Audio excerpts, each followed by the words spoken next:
नमस्कार पशुपालक मित्रांनो, आपण महाराष्ट्रातल्या सर्वसामान्य शेतकऱ्यापासून जे फार महाराष्ट्राचे उपमुख्यमंत्री अजितदादा पवार यांच्यापर्यंतचे डेअरी फार्म आपल्या चॅनलच्या माध्यमातून आपल्यापर्यंत पोहोचवण्याचा प्रयत्न करत असतो. तर आज आपण बारामतीमधील काटेवाडी या गावामध्ये आलेलो आहेत, जिथं अजितदादा पवार यांचं स्वतःचं फार्म हाऊस आहे आणि त्यांची शेती आहे आणि तिथं त्यांचं डेअरी फार्म आहे.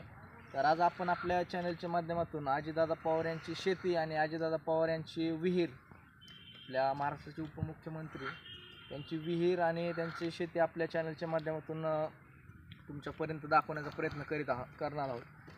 तर आपण जर आपल्या चॅनलला नवीन असाल तर प्रथम आपल्या चॅनलला सबस्क्राईब करा आणि व्हिडिओ शेवटपर्यंत बघा. तर आपण आता विहिरीच्या दिशेने चाललेलो आहेत आणि ही जी पुढं रस्ता जी दिसत आहे तुम्हाला, हा रस्ता दादांच्या फार्म हाऊसकडे जात आहे आणि आपण ह्याच रस्त्याने जाऊन अजितदादा पवार यांची विहीर तुम्हाला आपल्या व्हिडिओच्या माध्यमातून दाखवणार आहेत. आणि हा जो कॅनल आहे हा कॅनल पूर्ण दादांच्या रानामधून पुढं जात आहे आणि हाच कॅनलचा एक अशा पद्धतीने थोडासा भाग विहिरीमध्ये सोडण्यात आलेला आहे. ती सगळे माहिती आपण या व्हिडिओच्या माध्यमातून तुमच्यापर्यंत पोहोचवण्याचा प्रयत्न करीत आहोत.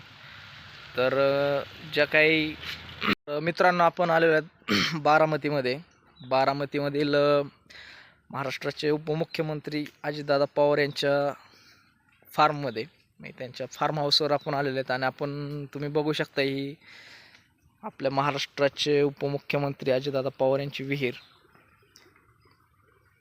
आणि ही अशी विहिरीचा परिसर तुम्ही बघू शकताय.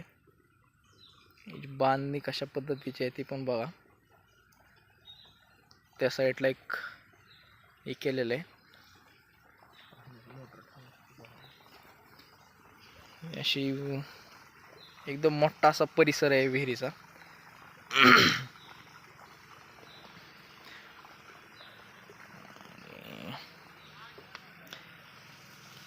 या ठिकाणी त्यांचा आतमध्ये जाण्याचं गेट आहे. गेटच्या आतमधून आणि ह्या साईडला त्यांचा एक डेअरी फार्म आहे. त्याच्या आतमध्ये एचएफ गाई आहेत, लाल कांदारी गाई आहे, आणखीन वेगळ्या वेगळ्या जातीच्या गाई आहेत, काळी कपिली गाई आहेत, अशा बऱ्याचशा गाई आहेत. आपण आतमध्ये जाऊन सविस्तर व्हिडिओ घेऊ.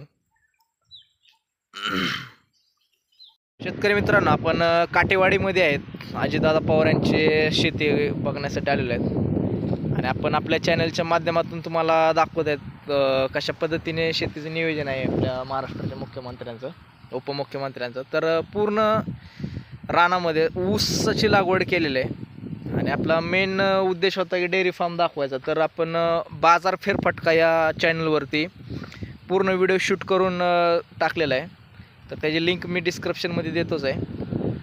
आणि आपण आता पूर्ण थोडंसं शेत कवर करण्याचा प्रयत्न करू आणि जास्तीत जास्त डेअरी फार्म कवर करण्याचा प्रयत्न करू.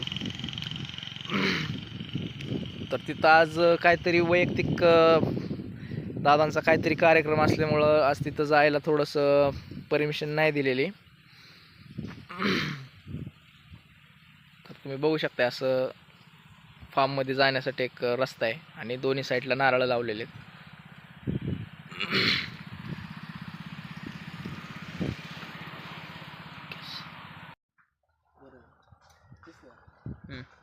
मित्रांनो, तुम्ही बघू शकता हा जे रोड आहे ते दादांच्या बंगल्याकडे जातोय आणि आपल्या महाराष्ट्राचे उपमुख्यमंत्री अजितदादा पवार यांचं शेती आपण बघू शकता या साईडला. या साईडला पण तुम्ही बघू शकताय ऊस आहे आणि सगळ्या गायींचे वेगळे जे काय खाद्य असेल ते खाद्य त्या साईडला लावलेलं आहे. पूर्ण नेपियर असेल किंवा स्वीट कॉर्न असेल किंवा अशा बरेचसे खाद्य लावलेले आहेत.